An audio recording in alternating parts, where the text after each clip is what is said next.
bueno, nosotros somos Psicólogos para el Pueblo, una agrupación estudiantil de la Facultad de Psicología de la UBA, y que ya desde el año pasado, que venimos formando parte de la mesa de la regional acá de Buenos Aires del Encuentro Plurinacional de Prácticas Comunitarias en Salud, y que bueno, y que este año nos estamos dando la realización del 10º encuentro que se va a realizar acá en Capital Federal, y aprovecho para invitarles a todos los que se están sumando a que se contacten con las metas de trabajo que ya están funcionando de manera virtual en este contexto, para que entre todos podamos organizar un súper encuentro que se va a realizar en noviembre, que esperemos que sea presencial.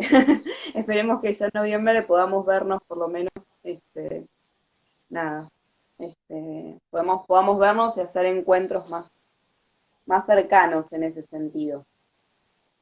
Este, por ahora bien, listo, genial.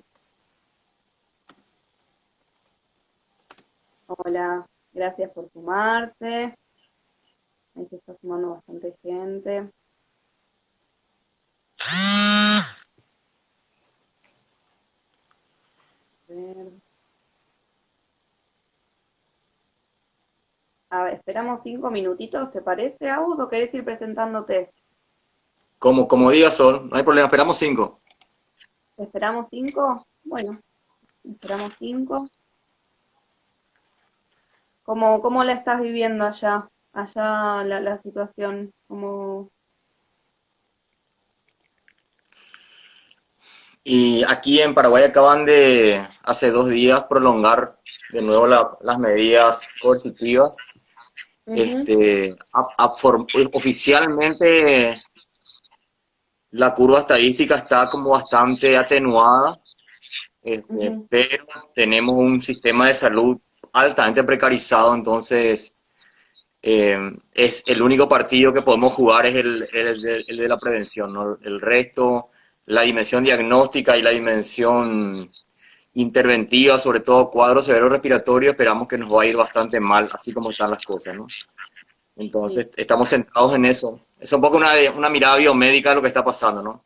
Después, el otro elemento gigante es que, bueno, que tenemos un contexto económico complicadísimo, una desigualdad gigante. Hay unas cifras de que lo que le dicen eufemísticamente población económicamente activa y trabajo informal es de un 71% de la población adulta, 71%. Es un montón, bueno, tremendo. sí, un montón. Entonces, ¿cómo se está jugando las medidas sanitarias con estos sectores? Ya hay manifestaciones en múltiples lugares del país con gente pidiendo alimento. Hay una intervención Sí, del Estado, pero lentísima en el sentido censal y de los aportes en el rubro alimentario, por ejemplo, que no está llegando ni ahí a lo que se espera, ¿no? Entonces, bueno, eso está disparado. Acabo de ver, por ejemplo, manifestaciones de taxistas en Asunción diciendo, bueno, son gente que vive día a día, ¿no? uh-huh. Y no hay movimiento, no hay movimiento. Sí, no, esta situación está poniendo de manifiesto, bueno, ya un sistema desigual de por sí. Eh, Está terrible. Acá también ayer comunicaron que se va a extender la cuarentena. Se hablaron de más medidas sociales de las que ya se están tomando, pero la realidad es que, bueno, ante un sistema ya de por sí desigual, esta crisis recrudece las condiciones de vulnerabilidad que vive mucha gente, y no es suficiente con la ayuda del Estado, y se está viendo también, se está viendo sectores que están muy vulnerados, que están pasando muy mal, y también se está viendo la respuesta de organización colectiva de la gente en ese sentido. eh, Nada, se ve también, bueno, un poquito lo que vamos a charlar hoy en día, ¿no? La salida colectiva ante esta situación de crisis. No, todavía no empezamos, perdón. Estoy leyendo ahí, estamos haciendo como una breve conversación eh, para romper el hielo, para esperar a la gente que se sume, pero ya igual ya son las 6. Así que si te parece, Agus, si querés presentarte a la Dale. gente que está entrando, y ya arrancamos. Genial. Bueno, mi nombre es Agustín, yo un poco Vengo de la medicina y de la psiquiatría de atención primaria. En este momento me siento mucho más cerca de la antropología que de la biomedicina. Vivo en Asunción y trabajo en la universidad pública como investigador y en un dispositivo que se llama Clínica Placera, que son acompañamientos en salud mental en bancos de plazas de Asunción. Bueno, hago parte de varias organizaciones, quiero mencionarlas un poco, de Noimbay, que es un colectivo desmanicomial. Noimbay en guaraní quiere decir incompleto. Del capítulo Paraguay de ALAMES, que es la Asociación Latinoamericana de Medicina Social, de la Universidad Nacional de Pilar, de la Sociedad Paraguaya de Psiquiatría y de una red de intervención en crisis de la Federación Psicoanalítica Paraguaya. Un poco eso como introducción. No sé, Sol, habíamos hablado de compartir los 6 puntos. ¿Los Sí, menciono? sí, sí. Sí, me parece bárbaro. Yo para contar un poquito a la gente de nada, de qué áreas venís, en qué áreas te estás interesando y qué áreas venís trabajando, que es súper interesante. Sí. Pero sí, vayamos con los puntos. Bueno, vos primeramente habías mencionado el tema del disciplinamiento en las instituciones sanitarias, ¿no? Y esto también, retomando un poquito esto que contabas al principio, de un sistema sanitario completamente precarizado y estallado también, ¿no? Cómo esta pandemia está haciendo estallar más instituciones que ya están precarizadas. Sí. No mencioné el título, quiero mencionar el título de la propuesta, un poco para darle articulación a Sí, los 6 puntos. Lo estuvimos dale. hablando con Sol antes del encuentro. El título es Salud Mental Comunitaria, Desmanicomialización y Pandemia, una mirada psicoantropológica de Paraguay, ¿no? Yo vengo un poco de la línea de investigación de la salud mental comunitaria, me posiciono ético-políticamente en la desmanicomialización. Situamos esta mirada psicoantropológica en la pandemia del COVID-19 y en Paraguay. Desde ahí les quiero conversar, ¿sí? Entonces, esto que decía Sol recién, el primer título, ¿no? Hablábamos de instituciones sanitarias y sus disciplinamientos, ¿no? Yo quería mencionar algunas frases que están sucediendo en Paraguay en trabajadores y trabajadoras de salud, ¿no? Me viene miedo, como que me voy a morir. Anoche no dormí nada otra vez. Los profesionales ya declararon o consiguen nomás un permiso o te dicen que van a renunciar o no vienen nomás ya. Tengo miedo de morirme acá, pero también tengo miedo que muera mi familia. Estos son relatos de médicos y médicas con quien fui conversando en este tiempo. ¿Por qué los traigo? Porque me parece que hay que poder darle un fondo institucional, que son instituciones, en este caso sanitarias, que tienen equipos que no se reconocen previamente como grupos, o sea, equipos que no tramitan lo grupal. Profesionales que en su pedagogía profesional no se construyeron como personas. Cuando hablo de personas, hablo de la dimensión frágil, ¿no? Dinámicas, complejas, misteriosas, singulares, ¿no? Y a la vez a sus usuarios y usuarias de servicio como seres escindidos, cuerpos sin voces. En ese contexto hay un modelo hegemónico de institución que es un modelo y de profesionales, por ende, sin derecho a ni valoración de la escucha, de lo horizontal y de lo vincular. Y si esto generaba ya malestares previamente, en el contexto de la pandemia se crispa gigantescamente, ¿no? Ujú. Yo tengo les testimonio una conversación hace muchos años, unos 20 años. Estaba conversando con un colega médico, los dos estábamos borrachos y en ese contexto nos dijimos, che, nosotros los médicos no tenemos dónde contar la gente que matamos en nuestra tarea.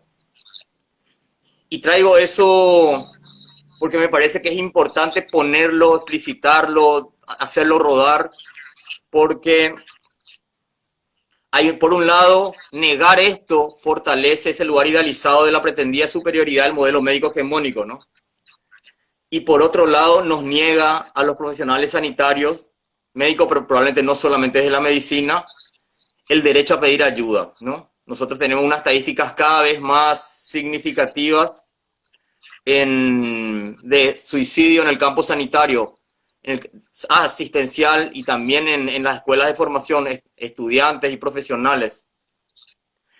Y quiero poner un testimonio que me lo decía también un médico hace poco, ya en el contexto de la pandemia, sobre el futuro trabajo que se venía. Esto me lo dijo hace más o menos 3 semanas, decía él, es el triage de la muerte. ¿Cómo le vamos a decir a la gente no le puedo reanimar a tu familiar o a él mismo? Le voy a poner un oxígeno y no puedo hacer más nada. Por protocolo no le reanimamos si no tenés terapia intensiva. Además, aumenta el riesgo del médico de infectarse si le intubas. Pararía aquí, este es primero de los 6 puntos. Me parece que un poco coloca la tensión institucional de lo que estamos viviendo, ¿sí? En el contexto nacional. Paso al segundo, Sol. Sí, que me parece interesante porque un comentario con esto que me parece que se vincula con este segundo punto que vas a abordar. Acá en Argentina la situación es similar en el sentido de que, bueno, las instituciones sanitarias están estalladas y el personal sanitario se encuentra atravesando niveles de estrés muy altos. Y por un lado, a nivel social, hay un reconocimiento de la función médica particularmente que está buenísimo porque están llevando una labor imprescindible, pero a la vez se lo está colocando en un lugar de héroes, se los llama a los héroes, también como que yo entiendo que nace del reconocimiento genuino de la labor que están haciendo, pero sucede esto, se los deshumaniza, se los pone en el lugar de héroes y no se les permite tampoco hablar y abordar también el sufrimiento que tiene esto, ¿no? Y menciono esto del poner al personal sanitario que está cumpliendo las tareas y que además se encuentra en condiciones súper precarizadas, tanto laborales como sanitarias, para tocar el punto próximo que vos vas a hablar, que es de los discursos totalizantes, ¿no? Como está el heroísmo ligado con esta cuestión bien del optimismo, como para que lo explayes un poquito de ahí, ¿a qué te referís vos cuando hablas de discursos totalizantes, no? ¿Y cuáles serían? Sí. Hago un comentario breve sobre lo que acabas de decir, ¿no? La construcción de heroicidad en este relato niega el derecho a la fragilidad y niega el derecho a los y las profesionales al derecho a ser cuidados y a dejarse cuidar, ¿no? Pero aún más jodido que eso es, el héroe no es como yo. Y eso le coloca en un lugar de ajenidad muy terrible, ¿no? Entonces, el segundo título que les proponía sobre discursos totalizantes, no, son 3 discursos que nosotros estamos viendo mucho en los discursos oficiales, institucionales, ¿no? Y que están teniendo un carácter de indiscutibilidad, no son discutibles, ¿no? El primero, el relato del optimismo, ¿no? Acá un poco de imitación de Buenos Aires, se tomó el tema de unificar las tapas de los diferentes diarios, de los medios empresariales, y la frase que unificó decía: la garra vencerá al coronavirus, quédate en casa. La garra guaraní vencerá al coronavirus. En general, aquí cuando tenemos miedo, uno, sin darnos cuenta, convocamos a nuestros originarios. Es como una especie de fuerza que tenemos detrás, ¿no? Se da en el fútbol todo el tiempo, que es el mejor ejemplo de la valentía obligatoria o la valentía compulsiva, pero también es muy terrible que pidamos fuerza a los pueblos que fueron y siguen siendo masacrados, como los pueblos originarios, en el caso paraguayo, ¿no? Entonces esta garra resulta mueca vacía, muerte sin sábana, gol sin grito. El segundo relato es el relato del orden, ¿no? Hay una definición de diccionario de sanción que es pena que una ley o un reglamento establece para sus infractores. Aquí hay una invocación del orden muy fuerte, ¿no?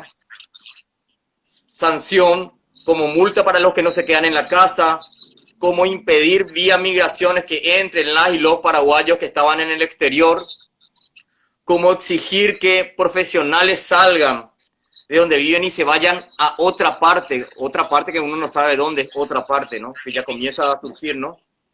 El problema de este discurso, este relato es que el orden implica la imposibilidad de la pregunta. No podemos preguntar, no podemos preguntarnos, ¿no? Otra vez el miedo como un ordenador social y todo lo que implica el miedo como capturador del pensamiento. El tercer relato es el relato del practicismo. Y tomo otra vez un una intervención de un médico aquí que decía hace más o menos 3 semanas, hay 700 camas en terapia a nivel nacional, ahora se hicieron 80 creo, las 700 están llenas. Mínimo un paciente con coronavirus, 15 días te está bloqueando un respirador. Está hablando de camas de terapia intensiva para una población nacional de 7.100.000 habitantes, ¿no? Esto es una urgencia, pero ¿qué pasa, no? ¿Cómo afecta la pandemia a estos 3 relatos, no? Al relato optimista, al relato del orden y al relato del practicismo, que lo decía hace poco una psicoanalista paraguaya, Rosmarie Gómez, decía, este virus lo que hace es transparentar todo. Hay un efecto transparentante donde en realidad los relatos, cuando pretenden ser totales, en su incompletud quedan desnudos. No pueden resolver. No es suficiente el problema práctico, no es suficiente un optimismo, no es suficiente el orden. Pararía ahí, como segundo punto. Sí, no, clarísimo, clarísimo. Se me vino a la mente, la semana pasada tuvimos así un encuentro con un profesor de la Facultad de Psicología de la UBA, Hugo Leales, que mencionaba como 2 orientadores fundamentales para atravesarnos esto, ¿no? Que es el pensar y el percibir, cómo estos discursos totalizantes se me hace que imposibilitan esas 2 funciones primordiales para poder orientarse de la forma más amena, tranquila y solidaria posible en estos contextos. Pero me quedo con esto último que mencionabas, que comentaba la psicoanalista compañera tuya, de que lo que hace esta pandemia, lo tengo acá, es lo que hace es transparentar todo, ¿no? Para tocar otro de los puntos que habías mandado del dengue al coronavirus, ¿no? Porque se está generando con esta pandemia, se está generando, más que generando, se está profundizando con un discurso higienista muy muy fuerte también, ¿no? Que esto por los trabajos que vos tenés, da cuenta desde hace ya un tiempo que viene sucediendo con la situación del dengue. Si podés profundizar un poquito más eso, contarles a la gente cuáles son tus trabajos. Sí, hace unos 10 años trabajaba como psiquiatra en la zona de los Bañados de Asunción, y que es la periferia urbana de Asunción, la zona ribereña entre el río del Paraguay y la ciudad alta, y paso al lado de una casa muy precaria en el sentido material de la construcción, tablones, terciadas, y veo que parte de la pared de esa casa era un pasacalles. El pasacalles tenía un eslogan que era con logos del Ministerio de Salud Pública y de una ONG de aquí, y la frase que usaba era simple: sin agua estancada no hay mosquito, y sin mosquito no hay dengue. El adjetivo simple era una abierta acusación a la población, cuestionando su no compromiso, su irresponsabilidad, desde un lugar de facilismo y de una genialidad de las circunstancias del otro gigantesco, ¿no? ¿Por qué? Porque en general acusarle a alguien de sucio o de, como se dice coloquialmente aquí habitualmente, puercos, es gravísimo en la cultura, ¿no? Hay una antropóloga inglesa, Mary Douglas, tiene un texto clásico, Pureza y Peligro, un análisis de los conceptos de contaminación y tabú, donde estudia de dónde viene en la sociedad inglesa contemporánea la idea de limpieza como mandato. Y ella investiga como lo arraigado que está, en un sentido de que en realidad de fondo hay una idea de pureza que se pierde con lo sucio, que está detrás y que tiene una connotación moral, ¿no? José Manuel Silvero, un filósofo paraguayo que tiene un texto que se llama Suciedad, Cuerpo y Civilización, y que ya traía la idea de que durante la guerra de la Triple Alianza las ideas higienistas eran parte de los ejércitos, parte de la ideología del discurso legitimador, era la asociación de la paraguayidad con lo sucio y lo incivilizado. O sea, desde ahí ya tenemos una violencia colonial importante, y es interesante hablar de una idea de que todo esto va generando yo le llamo subjetividad basura. ¿En qué sentido, no? ¿Cómo, me pregunto, cómo las mayorías podrían reconocer la idea de basura si ellas vienen siendo históricamente tratadas como basura, ¿por qué habrían de ser cuidadosas con el trato de los desechos si ellas mismas son personas desechadas? ¿Qué importa tirar el papelito de lado en la calle? ¿Qué importa? Finalmente, ¿no? Hay un estudio hace unos años, ya unos años largos, que revisaba el cumplimiento de los artículos de la Constitución Nacional Paraguaya, que es del 92, y decía 70, al menos 70 artículos de los 291 no se cumplen. O sea, no se cumplen. Estamos hablando de que el marco jurídico legal no se está cumpliendo. Entonces, con toda esta desigualdad de derechos, ¿qué ganas nos va a quedar de que tomemos el mundo con amor, con cuidado y encima con higiene? Quiero citar dos autores para cerrar eso. Hay un escritor argentino que vive en Quebec, que se llama Daniel Castillo Durante, que desarrolló la idea de basurización, ¿no? Y él decía que son formas de construir otredades funcionales a la lógica hegemónica central. Aquí el otro sirve de lugar de descarga y de descargo a la vez. Es a la vez culpable y argumento de su propia culpabilidad. Y tomo otra autora que me gusta mucho, Rocío Silva, que es una poetisa e investigadora limeña. Ella tiene un texto que se llama El factor asco, discursos autoritarios y basurización simbólica en el Perú.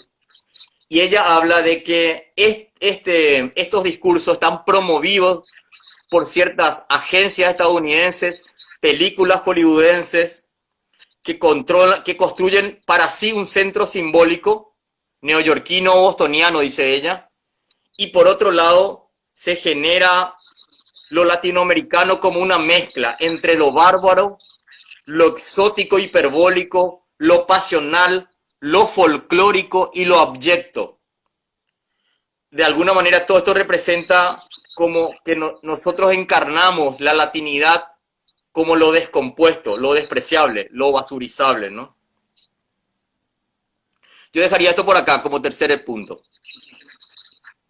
Sí, no, excelente, excelente. Pienso también, bueno, como en el nombre de la salud y de la higiene se esconden también operaciones que son totalmente colonizadoras y clasistas, ¿no?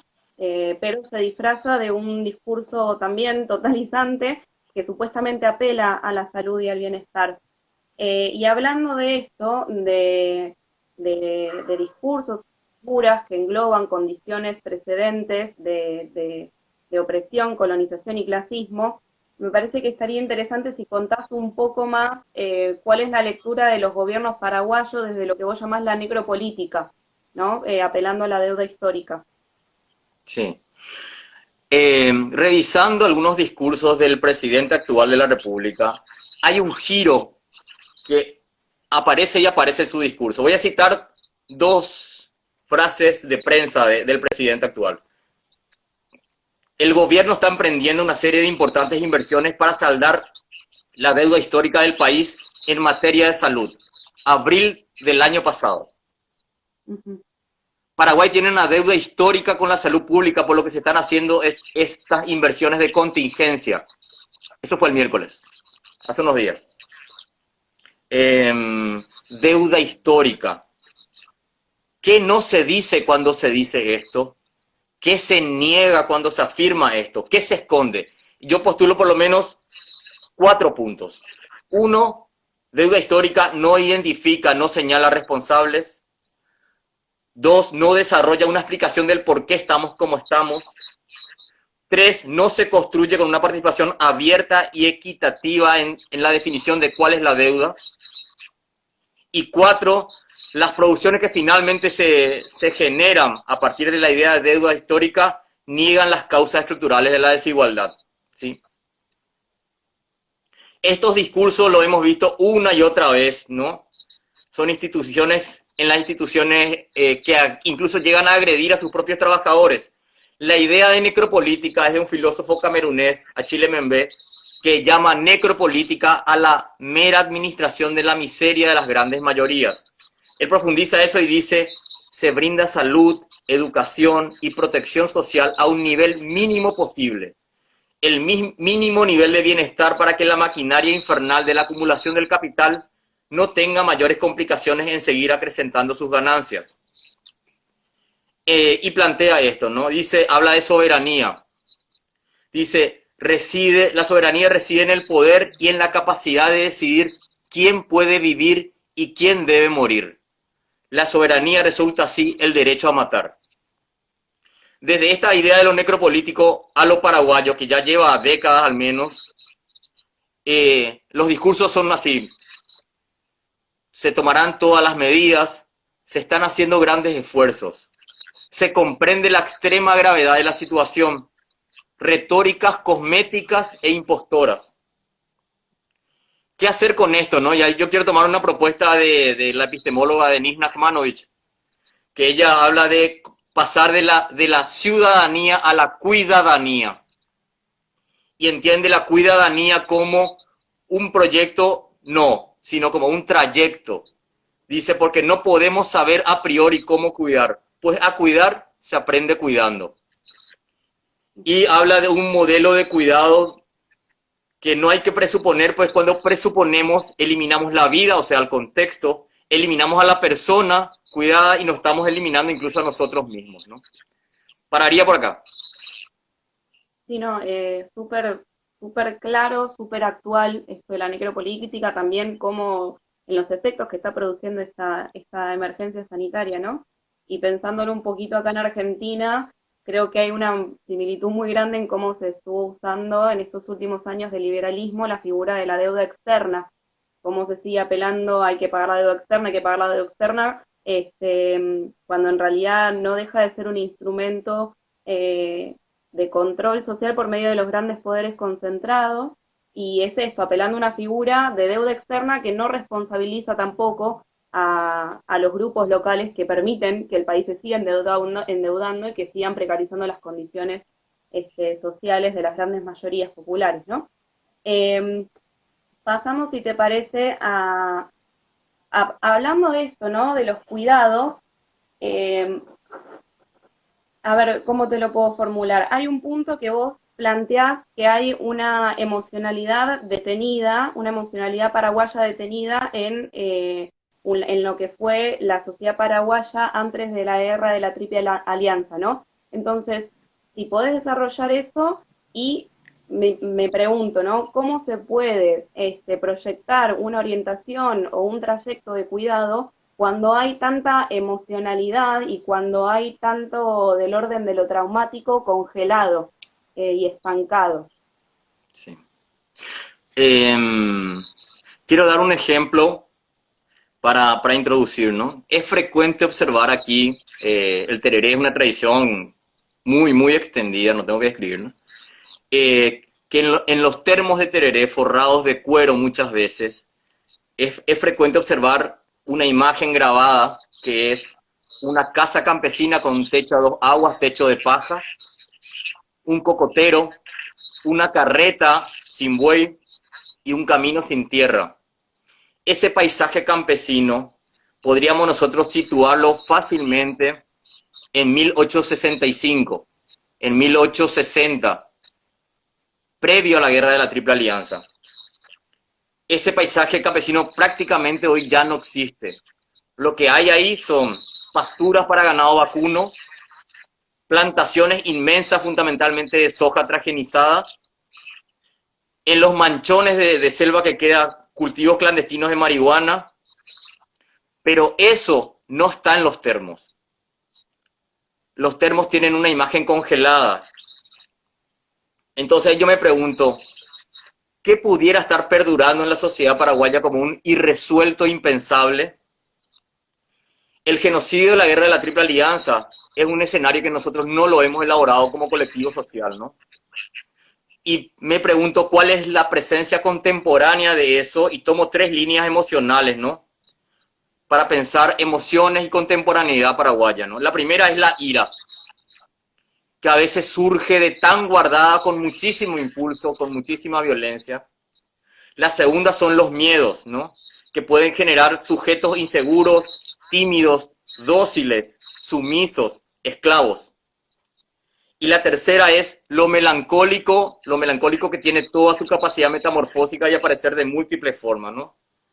Encima hay un plus que es Paraguay en su mediterraneidad ha tenido guerras con todos los países de su entorno. Entonces, no es lo mismo un genocidio como la relación Alemania-Israel, ni Estados Unidos-África, como el de la Triple Alianza, que convivimos con nuestros vecinos eufemísticamente, en términos del dolor histórico, llamados hermanos, como una herida no resuelta.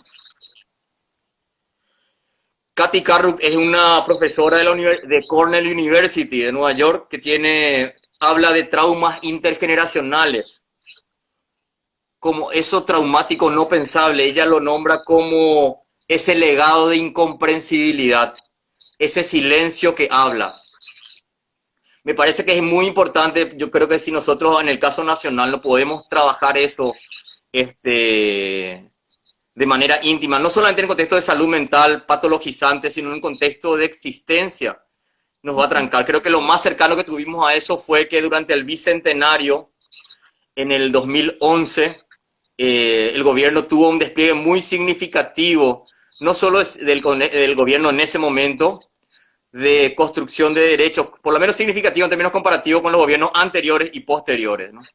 Y un momento de mucha vitalización. No en balde, ese gobierno también fue interrupto por un golpe de Estado. Para acá. No, es impresionante. Bueno, esto, ¿no? Lo difícil de apelar también a una ética del cuidado cuando hay algo ahí estancado. Pero bueno, si te parece, pasamos a esto que me encanta cuando me lo pasaste, los 10 antitips, ¿no? Porque con toda esta situación de emergencia y de aislamiento social preventivo obligatorio, un montón de organismos oficiales han sacado una serie de tips y de recomendaciones apelando a más los cuidados individuales. Y esto que vos proponés está buenísimo porque incluye esto que estábamos hablando al principio, ¿no? De la cuestión humana de la fragilidad. Todos los tips que se ven es más del orden de, bueno, hace algo que tenés pendiente hace mucho, o conectate con tus redes sociales, con tus vínculos, y acá lo que vos proponés, nada, incluye la noción de la fragilidad y las pasiones tristes también, que son parte del humano. Si podés contar un poquito más de qué va la cosa, estaría buenísimo. Sí. Con algunas compañeras de la Federación Psicoanalítica estábamos un poco jugando con eso, de hacer una lista de reflexiones sobre el tema de la convivencia en contexto de las restricciones sanitarias, ¿no? Tips es una palabra que a mí me gusta mucho. Necesito un perro para que se llame tips. Entonces, pero tips viene de la idea de consejo, y el consejo en general es un artefacto moralista, ¿no? Normativo, prescriptivo. Entonces, cuando habíamos hecho esta lista, un poco lo habíamos pensado en clave de cuáles son las cosas que creo que me cuestan, pero a la vez creo que necesito en este contexto. Y eso es interesante, ¿no? O sea, lo que uno necesita, pero a la vez lo que a uno le cuesta, ¿no? Esa incoherencia. Y acá quiero citar un poco a Rita Segato, una antropóloga argentina, bueno, ustedes la conocen. Rita hablaba en contrapedagogías de la crueldad, de algo que yo creo que tiene que ver con una ética de la incoherencia, y la quiero citar. Ella hablaba de los pueblos y la incoherencia como ética.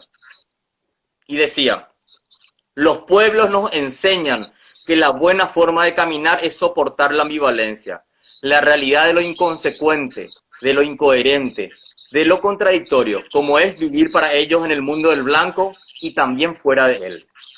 No buscar tierra firme ni puerto seguro. El sujeto comunitario acepta la simultaneidad de A y no A sin perturbarse. Así que quiero hablar un poco de los 10 antitips desde la contradicción, ¿no? La primera es cómo ejercitarnos en el vivir con convivir, que es que de repente uno en este contexto pandémico termina dándose cuenta que solo duerme y solo come con la gente con quien comparte techo, pero no tenemos construcción de intimidad.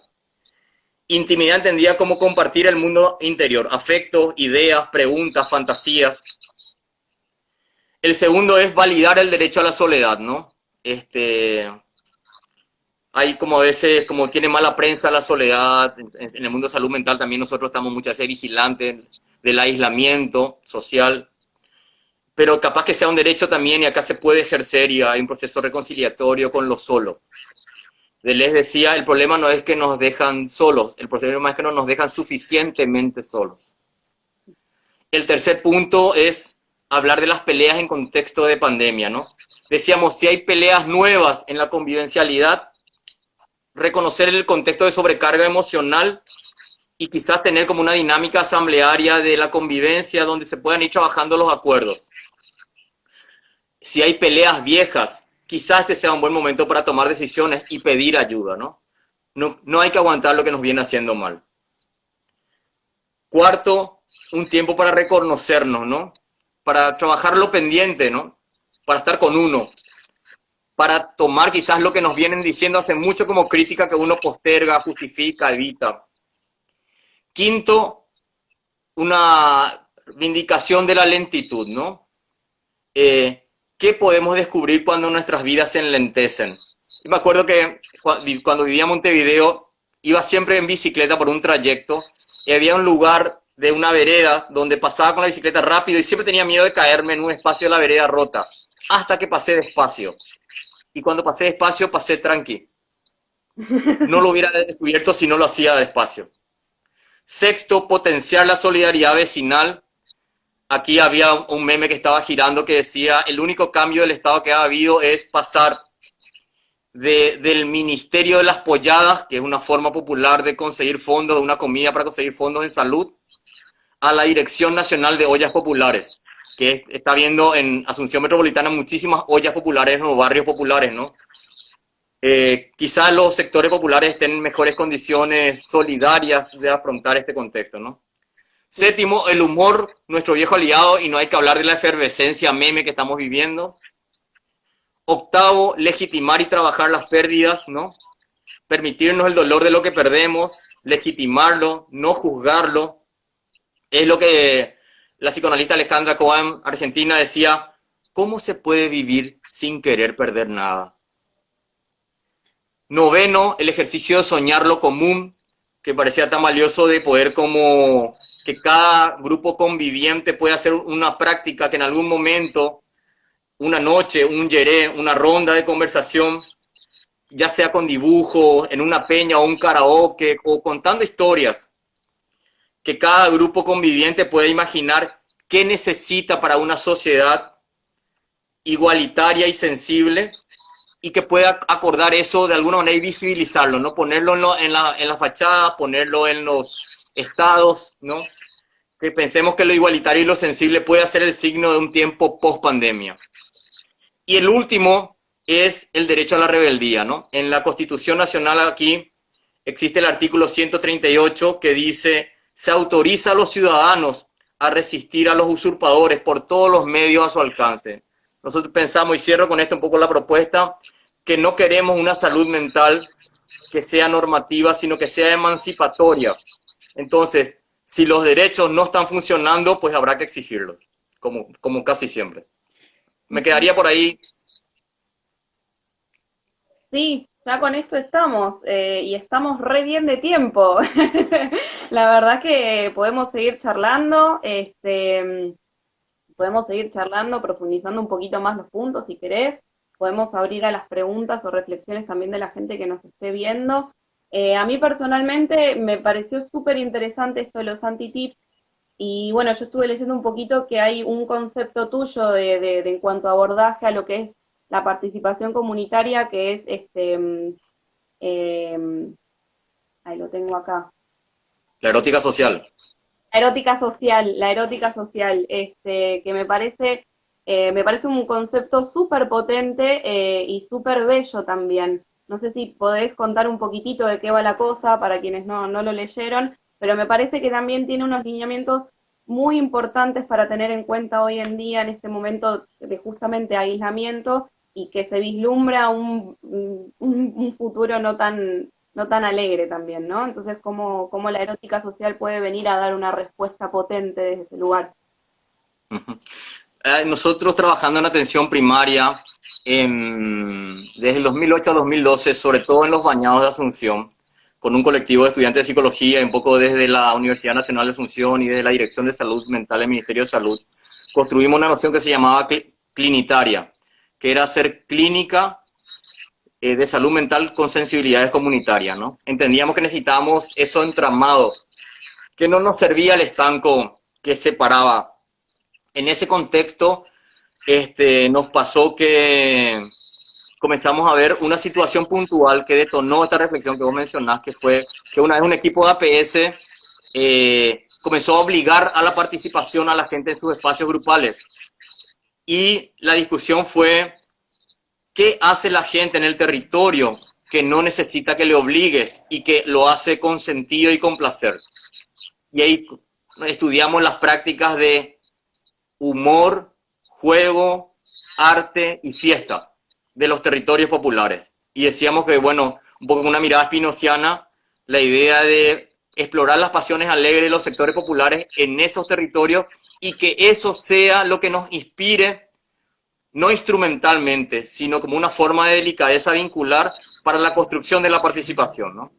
Nosotros discutíamos 3 dispositivos antiparticipativos que eran, a ver si me acuerdo los 3, eran aburrimiento, solemnidad, no me acuerdo el tercero, lo voy a pensar y seguramente me van a ir más tarde, pero que eran cosas que, y el tercero era ridiculización, que eran elementos antieróticos de la participación, que los trabajadores de salud no nos dábamos mucha cuenta y lo reproducíamos sin crítica, ¿no? Eso un poco. A mí me interesaría mucho, no sé, yo estoy leyendo, es también mi primera experiencia en Instagram, quiero decir.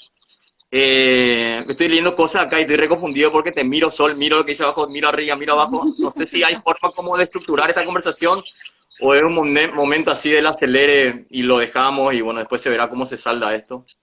No, vos si apretás en los comentarios vas a ver que podés ir subiendo o bajando, leyendo los comentarios que se han hecho, porque de hecho sí, han habido comentarios más del orden de preguntas y algunos más también de las reflexiones, ¿no? Sí. Voy a ver porque tengo una pequeña arquitectura frágil acá en mi teléfono apoyado, sí, creo que si aprieto se va... ahí sale. Sí, yo lo pongo de todos lados porque si no se me va a caer. Sí. Pero sí, ¿podrías contar un poquito qué se entiende por erótica social justamente? Porque me parece que ese concepto es muy interesante. Le decíamos nosotros, es el aprender por parte de las y los trabajadores sanitarios de las prácticas de la alegría de los sectores populares de las periferias marginalizadas para inspirarse como cuidado. Y ahí trabajamos en 4 campos que mencionaba recién: arte, humor, fiesta y juego. Voy a dar un ejemplo. En estos territorios hay una práctica que se llama piqui o piqui volley, que es fútbol, volley con los pies, ¿sí? Si uno observa a la gente que juega con cierta regularidad, hay una sutileza de lo corporal, como una alegría muscular muy, muy inspiradora. Pero en general, uno al tener una mirada clasista, jamás va a pensar, por ejemplo, piqui y ballet. El ballet está asociado a cierto capital cultural y el piqui es de pobres. O como decía un legislador de Capilla del Monte, Córdoba, de negros. Pero nosotros decíamos, necesitamos desmontar nuestro clasismo afectivo para poder ver esas prácticas de la alegría como un sujeto potente de los sectores populares de las periferias urbanas marginalizadas. Eso es un poco lo que nos ha inspirado, ¿no? Hermoso. Acá hay un compañero que dice: hola, soy psicólogo de Colombia. Desde que inició la pandemia hemos venido construyendo desde los afectos en los barrios. ¿Cuál es el elemento más importante para co-construir el cuidado? Mira, a mí me parece, sobre todo que para quienes vamos, esta respuesta es súper compleja, habría tanto para hablar de eso, ¿no? De elementos importantes, lo que pregunta el compañero, pero nosotros una cuestión que decíamos es la delicadeza de la diferencia. Una vez una compañera le pasó esto, una compañera psicopedagoga que hacía militancia territorial, vino un niño y le dijo, se paró al lado de ella y después le miró y le dijo: vos tenés el mismo olor que las señoras que vienen a regalarnos comida acá. Y nosotros como colectivo no habíamos politizado nunca nuestro olor. Entonces la otredad es un ejercicio tan sensible. Nosotros decíamos que como una mirada más antropológica, tener siempre un triple ejercicio de revisión del acompañamiento territorial, que era reflexión sobre la mismidad, o sea, reflexiones sobre quiénes vamos, reflexiones sobre lo vincular para ver qué tipo de vínculos construimos y reflexiones sobre la alteridad, ¿no? O sea, ese movimiento, a ver qué nos pasa, cómo estamos, cómo nos estamos vinculando, cómo están. Poco para trabajar esa brecha que es una brecha de respeto también, ¿no? Claro que hay gente que hace la experiencia del desplazamiento y pasa a vivir a los territorios populares, pero es difícil un desplazamiento o como perder toda la externidad, ¿no? Ujú. Sí, no, muy interesante. Después acá había otra pregunta en función de los manicomios. Me parece que tiene relación, pero con otro dispositivo totalmente distinto. ¿Qué sucede con los manicomios, con las instituciones monovalentes en este contexto? ¿Cómo pensar el cuidado en esas Sí. instituciones? Hugo Cohen, que un compañero médico argentino, tenía una charla hace poco en la UNR, en la Nacional de Rosario, y decía, este es el momento en el cual se demuestra cómo la lógica manicomial, la lógica de institución total, las lógicas de encierro, son inoperantes para intervenir, ¿no? ¿Por qué? Ujú. Porque incluso ahora hace poquito los compas de Radio Vilar de Voz de Montevideo contaban que el Hospital Psiquiátrico de Montevideo comenzó se detectaron casos de coronavirus positivo, 22 personas, creo que eran 22 varones, de una sala de varones, ¿no? O sea, el hacinamiento como construcción de lógica institucional, la imposibilidad de ir nosotros como profesionales a los territorios, la imposibilidad de poner en valor los saberes otros no profesionales, la imposibilidad de poner en valor la cotidianidad de existencia de la gente, que se ve cuando nosotros somos quienes nos sentamos a esperar que vengan a nuestra institución. En este momento pandémico no se van, ¿no? O sea, hay mucha discusión sobre cuál es el abordaje fundamental en este momento sobre atención primaria y contexto de pandemia y también y salud mental, ¿no? Hay un elemento de cercanía y la cercanía, la proximidad es un desafío para la mirada manicomial porque es un temido. Yo me acuerdo que, por ejemplo, en el Hospital Psiquiátrico de Asunción no estaba prohibido necesariamente de hecho, pero moralmente estaba muy prohibido compartir bombilla en el tereré o el mate con las personas internadas. Se tomaba eso, que un psiquiatra tome tereré con alguien internado, era ya, entre comillas, ya perdió. Pasó Claro. la frontera normópata, pasa del lado de la locura, ¿no? Entonces, esos estancos, esas rigideces, son las que la pandemia pone en tensión fuertemente, porque si bien hay algunas cuestiones que son interesantes para pensar la separación, no podemos pensar en un modelo que se funde en una separación indiscutible, como lo que decía Franco Basaglia, de que lo que vuelve manicomial una relación o un vínculo no es la separación, es que las separaciones sean tajantes, irreversibles, segregantes, ¿sí? Entonces me parece que lo que decía Hugo es muy valioso en este momento, la posibilidad también de poner en discusión los dispositivos de salud mental y su reproducción, porque en el fondo, cuando pensamos, hay una serie de discusiones, en el caso del dengue, por ejemplo, de cuál es la relación entre daño ambiental y modelo manicomial, y qué pasa con el daño ambiental que tanto se está discutiendo a nivel global, ¿no? De alguna manera, el modelo manicomial es fuertemente antropocéntrico, no biocéntrico, o sea, está centrado en lo humano y aparte tiene un elitismo profesionalista. Pero el modelo comunitario, que es fuertemente biocéntrico, pone en Ujú. valor la complejidad de la vida, no solamente lo humano y menos todavía el elitismo profesional, como a veces yo me acuerdo que un psiquiatra decía, cuando era docente en psiquiatría de la Nacional de Asunción, dijo en una reunión clínica, yo puedo oler la esquizofrenia, olerla, o sea, en su nariz metafórica, o sea, en la inmediatez de su percepción, él podía adjudicarle el diagnóstico psiquiátrico que tiene mayor carga estigmatizante, segregante. Entonces, esos lugares tan omnipotentes es lo que nosotros pretendemos cuando en la sensibilidad comunitaria se diluya de alguna manera, ¿no? Se Exacto, deconstruya de alguna manera. exacto. Yo no sé si vos estás pudiendo leer las preguntas, pero acá, acá preguntan, ¿de qué forma cuidar a los equipos de salud en situación de contexto de pandemia? Un poquito lo que hablamos al principio. Después hay otra que pide ampliar sobre el ejercicio de lo común, su visibilización en estos tiempos versus lo de la frase de Alejandra Cohen, que es lo de la pérdida. La tengo anotada acá. Voy a dar Y primero, ¿sí, Sol?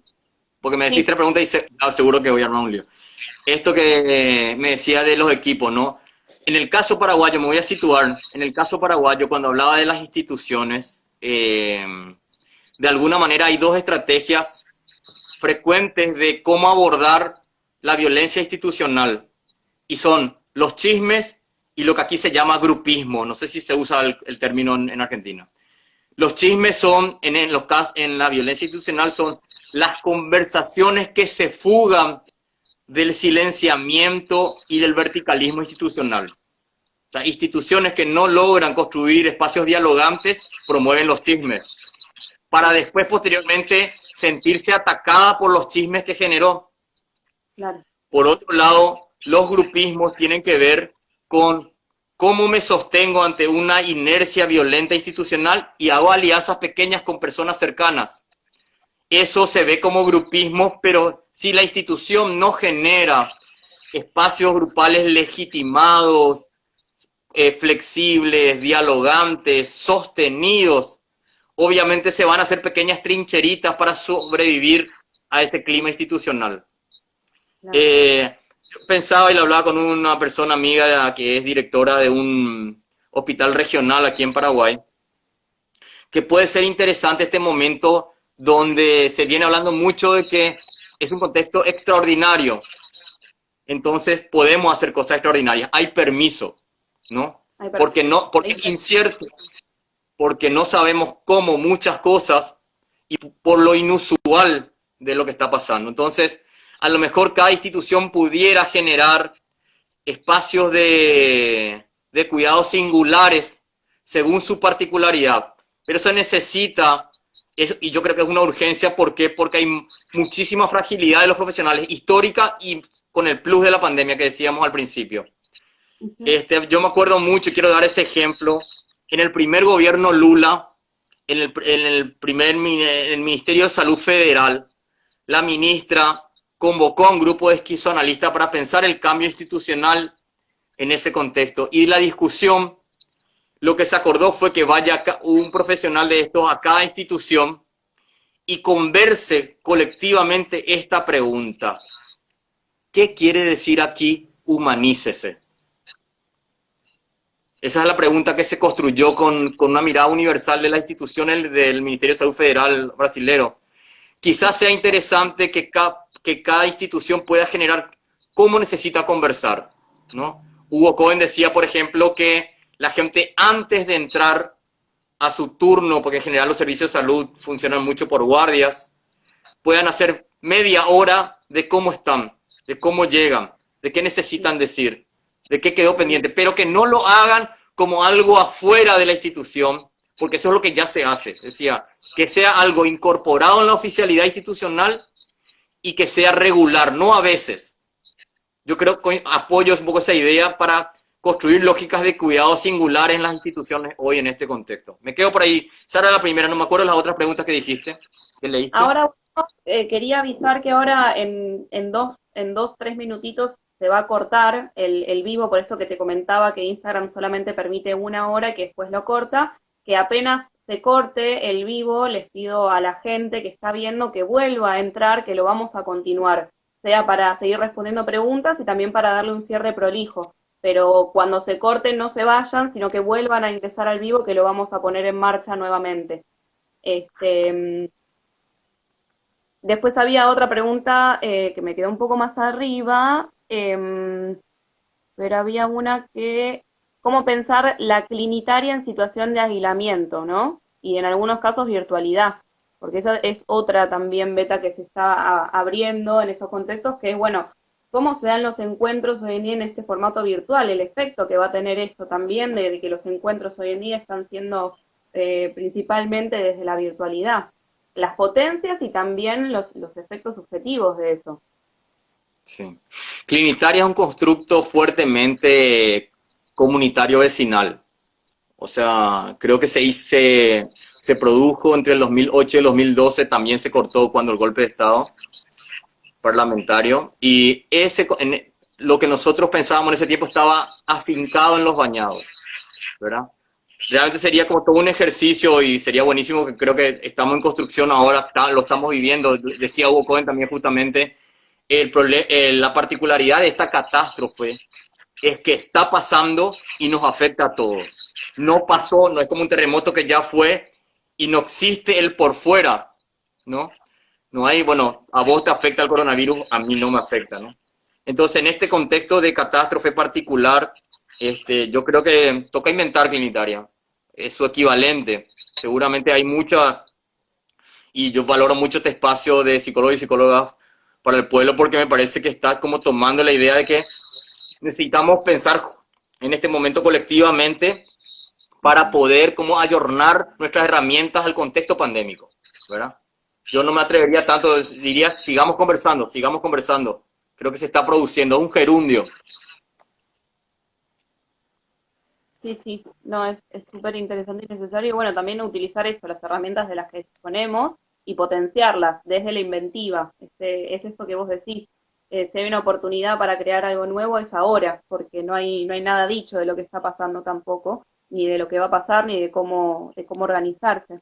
Acá hay uno que dice, considerando el modelo biomédico hospitalario de enfrentamiento de la pandemia, ¿cómo se podría generar organización ciudadana para la demanda de salud mental o acción integral? Aviso que quedan 30 segundos, en 30 segundos se va a cortar, por favor vuelvan a entrar al vivo, así continuamos con este intercambio y podemos darle un cierre prolijo, pero bueno, en 15 segundos se corta. Si querés, la dejamos congelada esta pregunta para responderla en el vivo que iniciamos. Dale, De Sol. cómo generar organización ciudadana para la demanda de la salud mental o acción integral. Sol, ¿querés repetir la pregunta? Sí, se perdió, pero era en función de cómo construir ciudadanía en esta situación de pandemia, apelando también, tomando en cuenta el modelo biomédico, decía algo por el estilo. Si el que está ahí, si el que hizo la pregunta está conectado y puede volver a hacerla, sería ideal, pero iba por el lado de cómo construir ciudadanía. De alguna manera me parece interesantísimo porque creo que, como decíamos al principio, esto de la deuda histórica, ¿no? En salud. Ujú. Necesitamos problematizar ese tipo de cuestiones para poder como hablar de qué es lo que hay que construir, ¿no? Y digo qué es lo que hay que construir porque si lo político tiene que ver con lo sensible y lo común,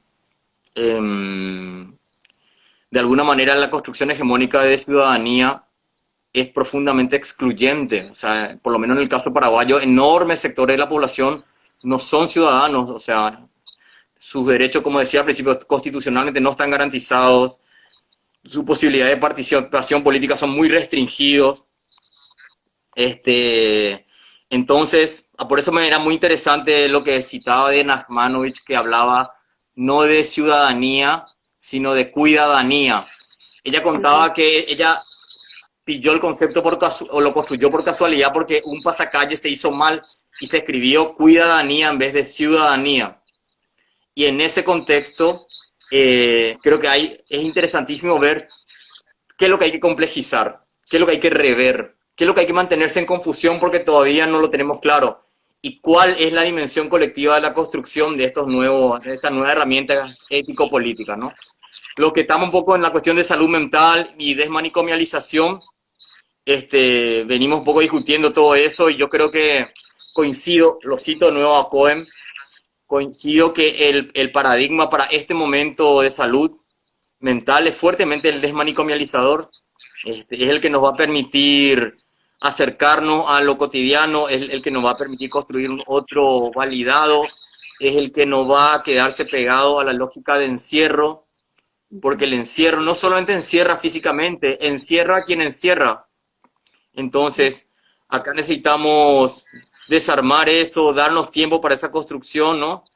En Paraguay, en Asunción estamos teniendo fuerte presencia de redes de profesionales intervinientes, acompañantes. Yo estoy en una red de la Federación Psicoanalítica que se llama de Invención en Crisis. Y un poco esa mirada me parece que como recorte del mundo profesional PSI de Asunción, diría que casi tiene la misma fuerza que tuvo aquel incendio del supermercado de Coabolaños. A lo mejor hay gente que no sabe en Argentina, pero el mismo año de Cromañón, unos meses antes, aquí en Asunción hubo un incendio donde los dueños hicieron que se cierren las puertas cuando comenzó el incendio y 400 personas murieron quemadas.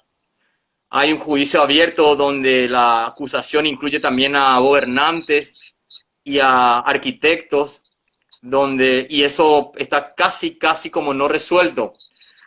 Prácticamente, a pesar de que, bueno, finalmente hubo una sentencia para algunas personas acusadas, no todas, pero que el movimiento Lico Abolaño de víctimas y sobrevivientes de Lico Abolaño reivindicó, ¿no? Traigo eso porque en aquel tiempo, cuando fue el incendio, fue un domingo al mediodía, a las 11 y poquito de la mañana. A partir de ese momento fue una revolución para el mundo profesional, porque hubo que salir de los consultorios, trabajar en territorio, trabajar en las escuelas del barrio, trabajar con cuidado de cuidadores y cuidadoras. O sea, fue una sacudida gigante. De alguna manera creo que nosotros estamos comenzando a vivir una siguiente revolución profesional. Y me dirijo en este caso a profesionales en formación o ya en ejercicio, de que, bueno, aprovechemos también la posibilidad de que esto nos revolucione nuestras miradas y, como decía hace rato, que lo extraordinario, lo impensable, hoy tenga validez más que nunca, ¿no? Exactamente. Lo que nunca se pudo pensar. Acá dice, favor ampliar el tip 9 sobre ejercicio de lo común, cómo visibilizarlo con estos tiempos, o sea, cómo visibilizar el ejercicio de lo común versus la frase de Alejandra Cohen. Perfecto, es una atención, coincido la atención que señala la persona. Claro, por un lado, yo citaba lo de esta psicoanalista Gómez que decía lo que el virus hace es transparentar todo. Y de alguna manera transparenta lo común, transparenta el dolor, transparenta el miedo. Todo junto, ¿no? Yo proponía como muy puntualísimo hacer un ejercicio convivencial de soñar lo común, aprovecharte, promover que en este tiempo se pueda, desde la mirada de salud mental, que lo común tenga presencia, no solamente la idea del cuidarse personal o el cuidarse familiar, sino que podamos politizar los encierros en clave pandémicos que se están proponiendo, exigiendo en este momento, que también tengan una dimensión común explícita, no solamente porque muchas veces ahí se desagota un poco el pensamiento con el tema de la limosna, te doy lo que me sobra, soy lo que no sos, sino también algo de lo común que reconozca a esos otros que fuertemente están como despreciados, ¿no? Por eso decía lo común con un componente igualitario, sensible y reivindicativo de las deudas históricas con grupos sociales, ¿no? No cualquier común, ¿no? No otro común asimétrico. Y eso. No, fantástico. Acá hay una pregunta muy interesante de una temática que no abordamos todavía, pero que me parece que es fundamental también para pensar nuevas formas de intervenir y pensar los cuidados, sobre todo que es, sabemos cómo se está interviniendo a nivel comunitario e institucional en relación a la salud mental y problemáticas de género LGTBIQ+. Y tomo esto para simplemente visibilizar el hecho de que con esta situación de aislamiento se han incrementado la cantidad de femicidios que están ocurriendo y se ha encrudecido, se ha potenciado la violencia generada hacia mujeres, niños y disidencias también, ¿no? Como para visibilizar esta realidad y para pensar nuevas orientaciones en función de esto, del cuidado también. Pero bueno, la pregunta es esto, ¿cómo se está interviniendo a nivel comunitario e institucional en relación a la salud mental y problemáticas de género?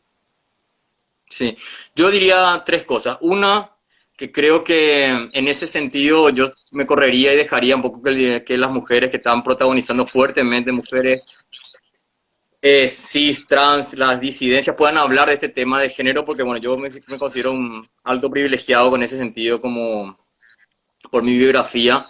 Creo que los movimientos feministas vienen haciendo resonar fuertemente este debate. sí. Quizás la pregunta sería cómo hacerlo, cómo puentear el contexto pandémico con lo que ya viene resonando. Argentina en ese sentido es muy emblemática de la visibilización, pero bueno, es un momento donde creo que hay como, de lo extraordinario también se pueden abrir otras cosas, ¿no? Yo confío que eso se está seguro construyendo, vi algunos artículos en prensa ya que están analizando eso ahí, en el contexto nacional de ustedes. Pero sí diría una cosa de varones con varones, ¿no? Me parece que es fantástico este momento para pensar que los varones, digamos, elijamos un número. Estoy jugando con lo de numerar, pero elijamos un número de varones cercanos y aprovechemos para hacer conversaciones íntimas, frágiles en este contexto, ¿no? Creo que es un momento muy interesante porque no solamente porque hay problemas económicos que los estereotipos de género habitualmente afecta a los varones cis, nos afecta por esta cosa de lo público y lo masculino tan consolidado, tan unido de una manera estereotipada, sino que también hay muchos otros miedos y otras fragilidades que están danzando. Sería buenísimo que entre varones podamos generar estos mano a mano, o por qué no, grupalidades de conversaciones en la distancia donde puedes decir, che, ¿cómo estás? Che, te cuento cómo estoy. Me parece que eso puede ser muy interesante porque que desagote la tensión del encierro compulsivo que estamos viviendo, en alguna medida, ¿no? Y ofrecer esa ayuda, ¿no? Bajar esos muros defensivos que tanto nos caracterizan como masculinidad hegemónica. Ujú. Sí, sí, es interesante pensar cómo esto se replica también en los roles profesionales hegemónicos e instituidos, como la de los médicos y el personal médico, vinculándolo con esto, ¿no? De cómo cuidar a los que cuidan, habilitando espacios para que se pueda evitar la fragilidad que nos caracteriza como seres humanos. Eh, a ver, sí, para la creación y transmutación de valores. Sí, y hablando un poquito de esto del movimiento feminista, yo creo que en ese sentido sí que hay que tomarlo como nada, como un faro, si se quiere, dentro de este contexto, porque los movimientos feministas vienen apelando a una ética del cuidado, con toda la visibilización y las construcciones colectivas y en redes que se vienen generando desde las bases, todo se mueve con una ética del cuidado, priorizando al cuidado como lazo social fundamental y primario. Eh, nada, como una pequeña reflexión. Estoy viendo a ver si hay alguna otra pregunta. Manden preguntas, reflexiones, ¿O no? o no, como les convenga. Una cosa, Sol, un comentario nomás. Quiero precisar, lo que decía Denise Nachmanovich de Cuidadanía, ella lo coloca como parte de la construcción del movimiento feminista. O sea, en realidad viene por ahí, está viniendo por ahí, Viene por fuertemente por ahí. Sí, sí, sí, sí. Sí, no, y es interesante pensar, bueno, esto que nombrabas antes, ¿no? De también eh, el cuidado del medio ambiente, que hoy también es algo que hoy en día se está reivindicando un montón, pero bueno, como también parte de una política integral de cuidados que trascienda a todos los niveles de vida, ¿no? Cuidado con la naturaleza, con el medio ambiente, con los afectos, con nuestros cuerpos, con nuestras mentalidades, que es nada, son paradigmas también que son completamente opuestos a las al pensamiento que rige los sistemas liberales y capitalistas, ¿no? Donde lo que prima es la productividad, no tanto los cuidados y la vida. sí. Eh, Yo propondría a una compañera cochabambina, Vivi Camacho, que trabaja en salud intercultural y viene un poco de los territorios y de las culturas aymaras, para que pueda como uh-huh. ampliar estos temas en este ciclo que estamos compartiendo ahora. Yo iría dejando por Buenísimo. acá, Sol. No sé si Sí, te sí, parece, si les parece a la gente. me parece si además hacemos como un cierre prolijo. Sí, después acá si puede, si, bueno, Agustín, nos mantenemos en contacto para si podés pasarnos las referencias bibliográficas de todos los autores que estuviste mencionando, los y Arma un las dossier. autores. Así también nosotros se lo podemos poner a circular a toda la gente que nos está viendo y que se está interesando. Eh, Así que sí, me parece que está bien cerrar acá. Creo que hicimos un lindo recorrido de intercambio. Te agradezco un montón. Súper interesante, súper rico, unos lineamientos muy claros y muy útiles. para estos contextos y para pensar también, bueno, ¿no? Los contextos previos, ¿no? De cómo llegamos también a esta situación, para poder ordenarnos y tener un poco más en claro hacia dónde queremos ir. Me parece súper necesario en ese sentido y fuiste muy claro, te agradezco mucho la predisposición. A la gente que está preguntando, estos videos se van a grabar y se van a subir a las redes. De acá a una semana van a estar subidos a YouTube, así que no se preocupen que los vamos a subir y los vamos a estar difundiendo tanto de la red del encuentro como de las redes Psicólogos para el Pueblo. Así que bueno, de nuevo Agustín, muchísimas gracias. Y no sé si querés hacer una reflexión final.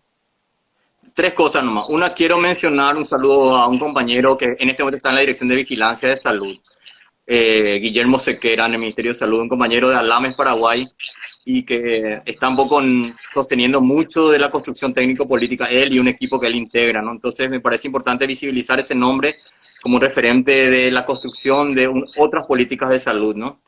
Por otro lado, el otro día un chico, Daniel Yamandú, subía a las redes una fotografía en Asunción donde fotografiaba a una persona, un varón, 35 años aprox, que le miraba la cámara en la foto y él tenía un carrito de reciclado empujado a mano y donde decía, que tenía un cartón pegado donde decía, no me quedo en casa porque mis hijos tienen hambre y tengo que salir, palabras más, palabras menos, ¿no? Este es el efecto de transparencia que creo que es demasiado importante para construirlo con sensibilidad. Quizás la pregunta, y cierro con esto, es cómo ante una realidad que si ha sido clara en sus condiciones de desigualdad, ahora se pone hiper clara, qué herramientas de sensibilidad necesitamos para traducir esto en las transformaciones pertinentes, ¿no? Yo me quedaría por acá. Gracias, Sol, gracias a la gente. Muchísimas gracias, Agustín, y muchas gracias a las personas que nos acompañaron. Les comento que la convocatoria a participar y a seguir organizando el encuentro está abierta, así que escríbanos para para sumarse a las mesas de trabajo que están trabajando y que se están reuniendo de manera virtual. Nosotros de Psicólogos para el Pueblo conformamos la mesa de prácticas territoriales y movimientos estudiantiles para todos los estudiantes de las carreras y disciplinas de la salud. Les invitamos a participar. Así que bueno, de nuevo muchísimas gracias a todas, todos, todes, y bueno, nos estamos encontrando en la construcción de salud comunitaria.